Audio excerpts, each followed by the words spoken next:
केंद्रीय गृह मंत्री अमित शाह पश्चिम बंगाल के दौरे पर हैं।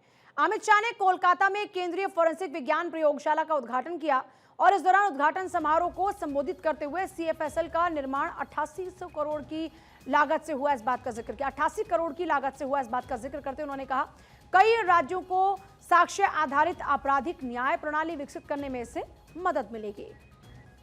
कई सालों से भारत सरकार सुरक्षित, पारदर्शी और evidence based criminal justice system के निर्माण में लगी है। इसमें आज एक और कड़ी जुड़ने जा रही है।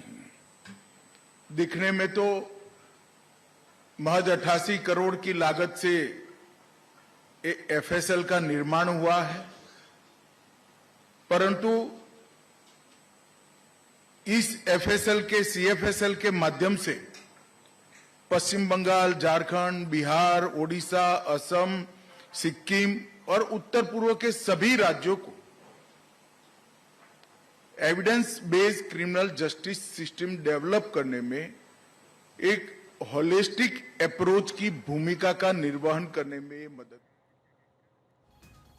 इस दौरान अमित शाह ने कहा, देश के क्रिमिनल जस्टिस सिस्टम को एविडेंस बेस्ड बनाएंगे।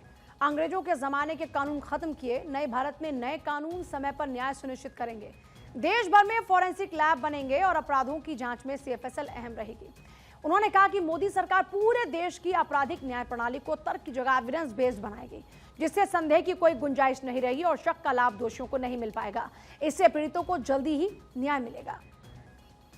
पूरे नॉर्थ ईस्ट से कॉम्प्लिकेटेड केस तो यहां आएंगे ही आएंगे, हर विधा के आएंगे, परंतु इसके साथ साथ हमारे 3 नए आपराधिक न्याय प्रणाली से जुड़े कानून और उसके क्रियान्वयन में एविडेंस का महत्व, फोरेंसिक साइंस का महत्व और उसका दोषियों को सजा कराने में महत्व, ये तीनों प्रक्रिया को समझाने में, अपनाने में और उसको अंततोगत्वा पुलिस स्टेशन तक पहुंचाने में इस एफएसएल का बहुत बड़ा रोल रहने वाला है। इस दौरान अमित शाह ने ऑपरेशन सिंदूर की सफलता बताते हुए विपक्ष पर निशाना भी साधा और कहा कि पीएम मोदी ने ऑपरेशन सिंदूर के लिए पाकिस्तान को घर में घुसकर मारा। शाह ने कहा, ममता बनर्जी ने ऑपरेशन सिंदूर का नहीं, सिंदूर का अपमान किया है। मोदी जी ऑपरेशन सिंदूर कर यहां आए तो एक घटिया सा राजनीतिक बयान देकर ऑपरेशन सिंदूर का विरोध किया। मैं आज ममता दीदी को कहने आया हूं, आपने ऑपरेशन सिंदूर का विरोध नहीं किया।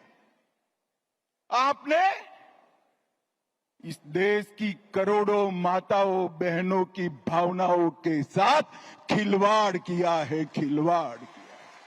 ये महान बंगभूमि को आज घुसपैठ, भ्रष्टाचार, स्त्रियों पर अत्याचार, अपराध, बम धमाके और हिंदुओं के साथ दुराचार का केंद्र बनाकर रख दिया है, दुराचार का केंद्र बना। दीदी, कब तक बचाओगी उनको?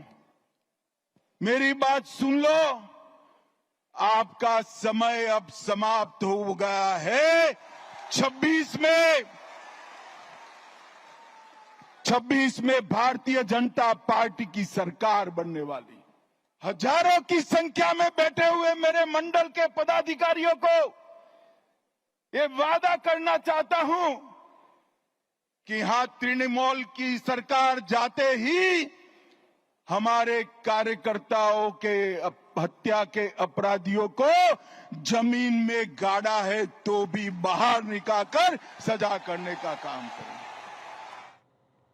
ऑपरेशन सिंदूर के बाद केंद्रीय गृह मंत्री अमित शाह ममता बनर्जी के गढ़ पश्चिम बंगाल के दौरे पर हैं। अमित शाह का यह दौरा राजनीतिक तौर पर बहुत अहम माना जा रहा है।